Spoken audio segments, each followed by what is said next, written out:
Hi, everyone. Thank you for joining our Fireside chat today on KYC-In-a-Box, a smart solution to manage your operational risks. My name is Michelle Dillon, and I am with the Jade Global team, and I am a marketing analyst that will be joining you as your moderator today. And so, with that said, Jade and Plaid complement each other to build open banking compliance applications and frameworks for banking and finance companies.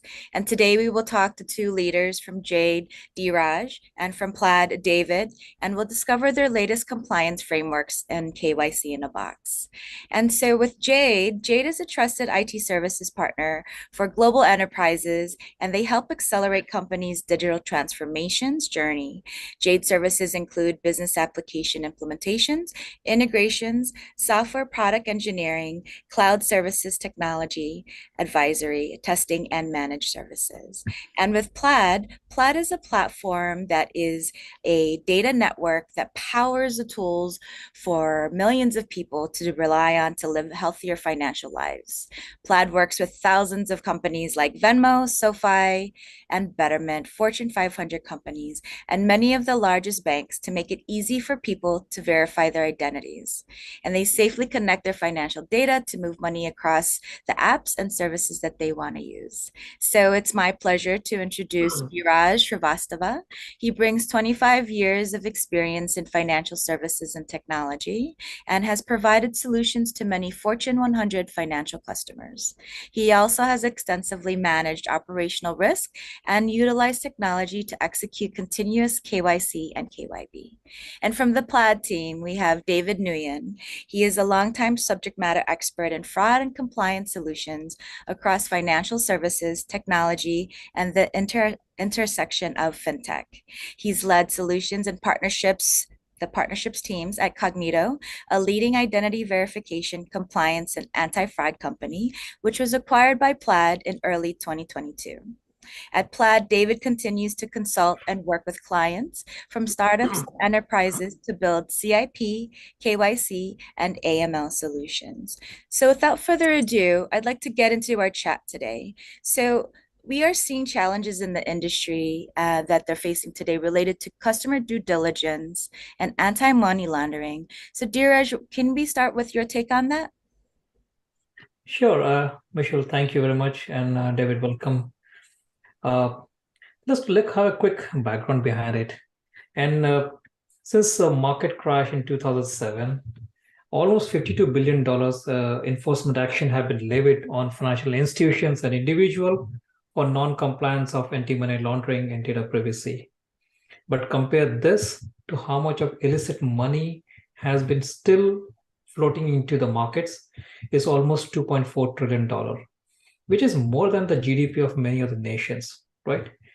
And when we see that, hey, who are the companies, individuals definitely are there, but largely what sectors of company are impacted by anti-money laundering laws, and they have to do customer due diligence, which you also call as KYC and KYB for the know your business.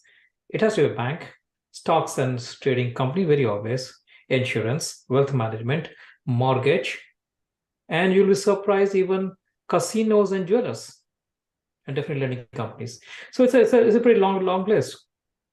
Now, some of the key challenges we have found through our known customers and the prospect is that there's a slack in doing a practical KYC refresh of individuals and corporation because it has to be done continuously.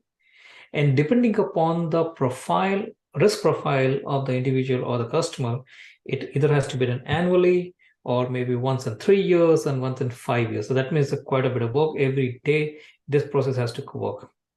So that brings us next chapter is that, hey, is the volume of the work. The customer base for many of these companies can be between 100K if you're a small mid-sized bank, or if you're a large player, it can be definitely more than 5 million plus, right?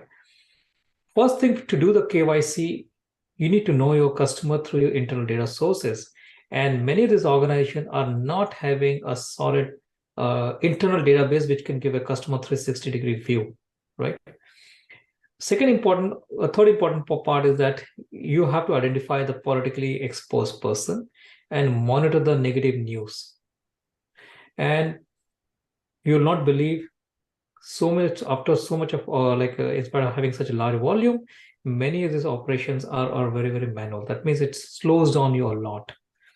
And with the advent of new fintech partner and new payment method, it also introduces new risk element. And your traditional fraud management sometimes is not ready. It escapes through that.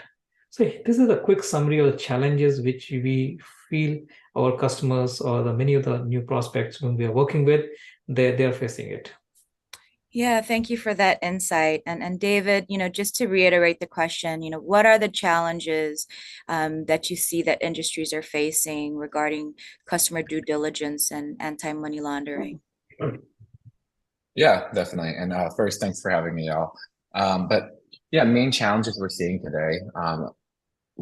I think, especially with banks, what we see a lot are these archaic systems that they have built over the course of years, decades, with them layering different solutions and trying to get them to speak to one another. And so, what results in that is a kind of mosh posh of different identity verification vendors, anti-fraud vendors, sanction screening vendors, right? All trying to tie into one piece and speak to one another. But because of that, when you have so many different hands, one is about to slip. And so the solutions don't speak with one another well. And because of that, from the user experience, there's a ton of friction in the verification flow, right? And so what we were seeing there is users. I was working with a bank recently that still employed KBA as their main form of fraud prevention. And for those that that don't know, KBA is knowledge-based authentication. It's a archaic form of identity verification in which you ask users, what street did you live on in 2010? What color was your car? Who did you open a bank account with? XYZ, these personal questions associated with your identity. But the reality of KBA questions is that fraudsters have access to those in front of them, right? When they steal these accounts, they have thousands of answers to these KBA questions, whereas the actual user has to comb their memory. So it provides a very high friction onboarding flow while also not providing a strong anti-fraud measure, right? And so those are the two big things that we see when we're working with our clients is fraud and friction. Like those are the two main challenges all companies are trying to challenge is how do we get as many good users onto our platform as possible while also reducing the amount of fraud as much as possible? And people think that those two things are diametrically opposed because if you're introducing more fraud tools, then won't there be more friction? And that really isn't the case. And we'll talk about that more in a little bit.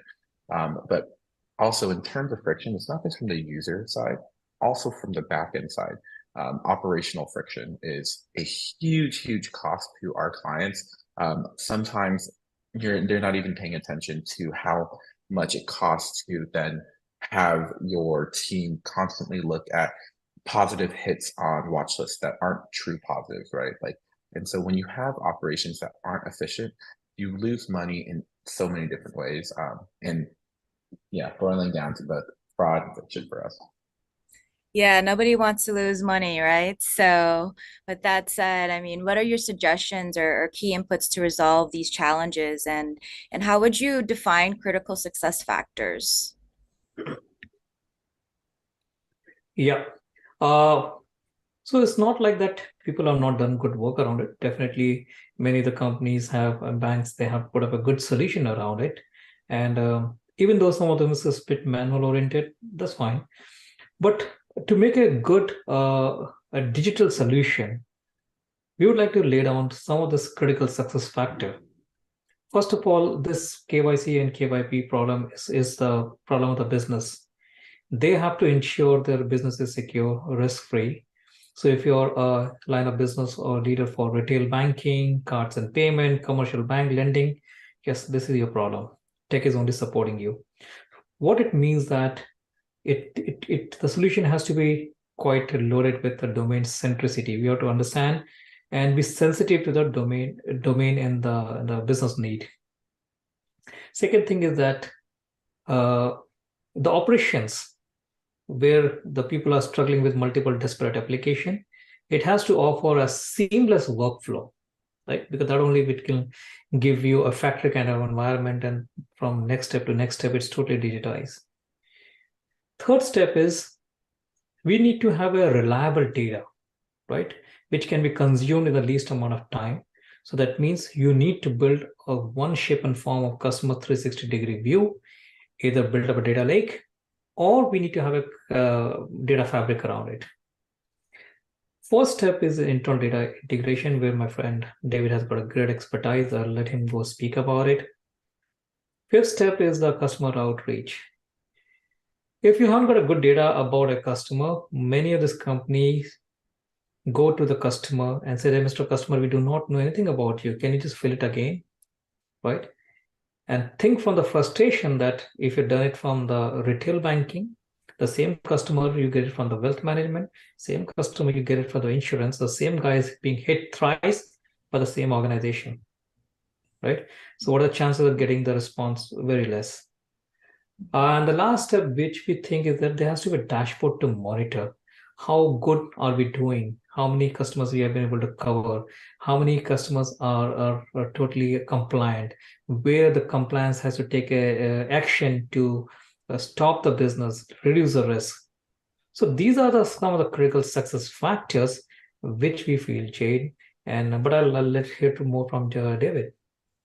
Yeah, so do you Yeah, understand, yeah, David, about the external data integration that you were going to discuss more on that. So again, what are those challenges and how are you resolving them for those critical success factors? yeah, definitely. So I mean, first I want to double click on what Diraj was saying on using a fully integrated solution, right? Having a customer 360 view on an individual is incredibly important. That's here at Plaid, we think that the front door to where we want to be the front door to financial access, right? And so that's what's important is seeing a user from onboarding to identity verification to account linking to OFAC screening. Tying all those pieces together is critical to making sure that there aren't gaps within your workflow. Because when you're layering multiple solutions together, that's where the fraud falls through, right?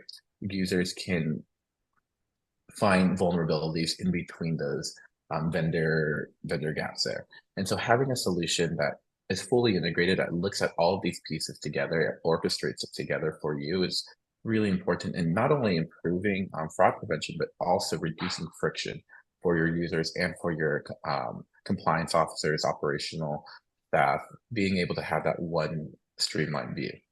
And as you were working through that, right, utilizing a solution, utilizing a company like Jade to have that, make sure all that information feeds into your CRM, ERP is critical in the ongoing management of that user. So I think it's important to also understand where you are seeing your most challenges, right? Are you seeing a lot of churn at sign up? Are you seeing it later on down the funnel, right? So every type of financial institution we're working with, they see different pieces of, they're struggling in different parts, right? Either with the onboarding, with fraud, with churn. So understanding where your pain feels or your pain is, and then adapting accordingly, right? So we can roll out things like autofill to pre-populate certain data points to streamline your user workflow, or we can improve your AML screening program so you're not looking at all of the different trash hits on your AML program, right? And so figuring out where your specific pains are, but because you have an integrated solution, you can actually adapt accordingly.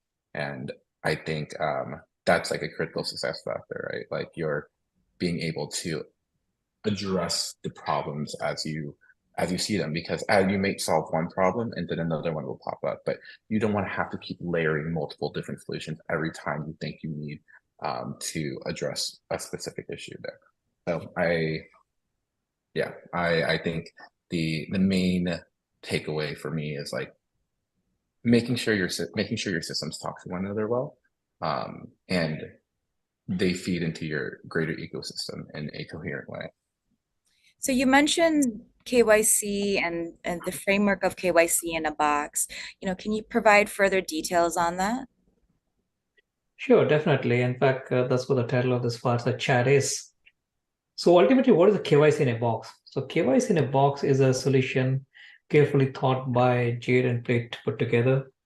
It's a customizable digital framework which comes with a domain knowledge as well as technology. So I'll take you down through some of the key solution blocks and how this is useful for you. The first thing is that this is where the complete workflow gets started is a risk integration. That for whom you want to do the KYC refresh or KYB refresh. So it intakes the list of the companies from there. Second thing is it has got a digital workflow engine which connects with all the underlying application databases, and that's how it's able to feed into a automatic dashboard, which we'll talk about later on. It also integrates with internal data lake. Now, this is very important, as I mentioned earlier, that customer 360 is a paramount importance to you. It's a data kind of scenario. So if the direct data lake is not available, we are able to create a data fabric. And see this way, when your customers are across the same guy has got multiple companies in different regions, right? Some could be in EMEA, some in Europe, some in Australia. You still need to find a single data view for that. External data integration, where David is going to cover. And but doing all these things, what this framework is able to do is that find out an ultimate beneficial owner. We are able to also find out negative news screening and give inputs to the compliance team that, hey, you know that this negative news can impact the risk of your customer. We also create auditable trails for the compliance, because no compliance guy is ever going to approve a record if the whole system is totally opaque, right? And very important over here is that customer outreach, which I spoke to in last section, that if the same person with half-baked data is approached by multiple teams again and again, this process, this framework can be used by multiple teams within a company. So it will have a single view for a particular customer, right? And we can reach a customer through SMS, we can reach through emails, we can incentivize in multiple different ways, and sometimes social media also. Last and very important point over here is the program management and advisory, because since we know the subject pretty well, we can run the whole program for you end to end for a particular market. And important part is that once the data is enriched, the source system has to be updated back. That means you need to update the system of records. Otherwise, in the next cycle, it's going to clean up the whole set of records. So these are the few elements for the KYC in a box. Maybe David, you can add more to it. Yeah, definitely.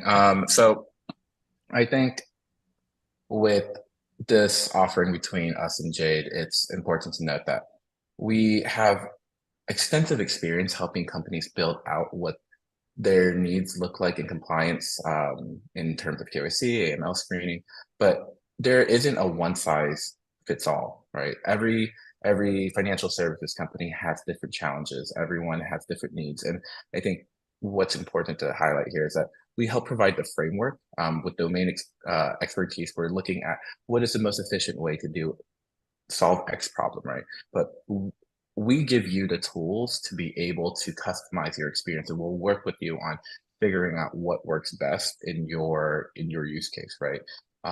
This is an adaptable framework for any type of problem you're using, and it helps modernize what kind of your current verification flow. And so doing that, you can tie in things like PII verification in multiple different countries, document verification in multiple different countries. Like I said, everyone is facing different challenges, and you may be facing different challenges in different markets, different demographics. So even within the US, you may say one demographic is seeing X and another group is seeing Y. And so you need to be able to create custom workflows and changes based off of your needs. And so with using a solution like ours, we can adapt to wherever you are, whatever you need, giving you those tools that are already tied together versus you having to orchestrate that yourself. Yeah. Yeah, thanks for explaining that framework and KYC in a box, Raj and David. I'm sure our listeners, and if I'm a line of business owner for a bank or a credit card operations company, I'd wonder, how can we get started and aim for a minimal viable product like KYC? All right, I think that's a very good question because somewhere the rubber had to hit the road, right? How do we really get started? Otherwise, it's all theory. So as you mentioned earlier, that KYC in a box is a comes with a built-in program plan, roadmap. So it tells you that how step by step you have to go, right? And it also comes with the preferred components which are loosely coupled, right? And we can definitely make a lot of use of your existing legacy application, existing data fabric, whatever is there. Otherwise, we can always go and build something. But to start an MVP, it starts with a design. And first of all, think about what is single market and its compliance need you want to get started. For example, you want to start with North America, you want to start with Mexico, you want to start with EMEA, Japan, Asia, whatever market you want to pick up, look for that. And then we can go with a simple design workshop to see what's directly available from the KYC in a box, what can be customized, and where exactly it has to go and integrate with some of your applications, right? So this is we call it a digital customization and digital process need selection. We also select internal and external data sources, uh, decide what is the minimum compliance report you're okay to get started, and what are the audit trails you're looking for, and definitely use out of the box dashboard, right? You can save some time. We have got a lot of dashboards which you can always go and see that, hey, how your complete operations are working. So this is a simple way we can get started with MVP. And just to reiterate, whole thing is in an agile way, right?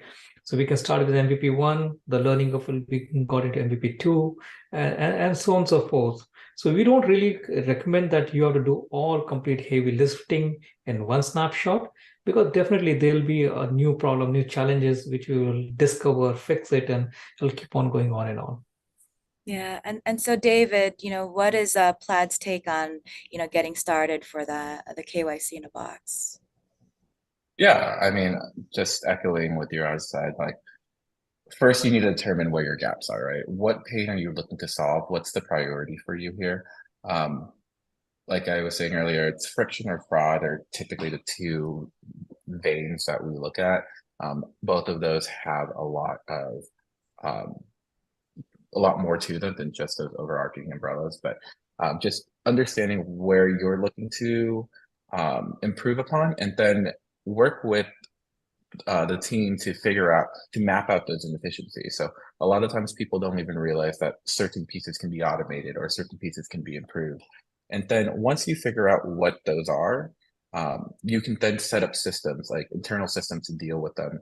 And we improve efficiency all around, right? From that 360 viewpoint. Um, and then ultimately learn and adapt, just as Raj is saying, like we may improve one piece and then we see another piece that we're trying to solve, right? I don't think you're ever going to roll out with the perfect program from day one, especially, with the level, like the sophistication of fraud is changing so much every single day. So understanding that you aren't locked into just one workflow, I think, especially within the compliance space, the banking compliance space specifically, a lot of times when you hear change and you hear updates, a lot of people think this is going to be some incredible overhaul, and to update any type of your workflow can take months to like years, right? But really it's in this, like working with strong partners that you can lean on and depend on, these updates can happen incredibly quickly within a sprint, even some of them even like within a day, right? And so understanding that you can work with your team to map these out and then um, improve upon them in time is really important. So just starting this conversation from now and starting that ball, getting those juices flowing is really all we can ask. Yeah, it's really about those smart solutions, right? That's what our chat is about today of managing operational risks. So thank you both so much. It's been really an insightful session. And really, I think everybody needs to have a KYC in a box solution. It's only a way you mentioned being antiquated and getting in with the times and being future forward with it is really being efficient and also cost savings. You mentioned fines earlier, so everyone needs to get their money managed and in a secure fashion. So Diraj, thank you from Jade, and David, thank you from Plaid. I'm sure the listeners found this a very interesting session, and to hear a replay of it, please follow our social media channels Jade Global and also for Plaid. And if you need to get a hold of Diraj or David, please send an email to kyc@jadeglobal.com. And we look forward to seeing you on our next Fireside Chat. Thank you once again, Diraj, and thank you, David. And we'll see you all next time. My pleasure. Thank you. Thank you. Thanks, everybody.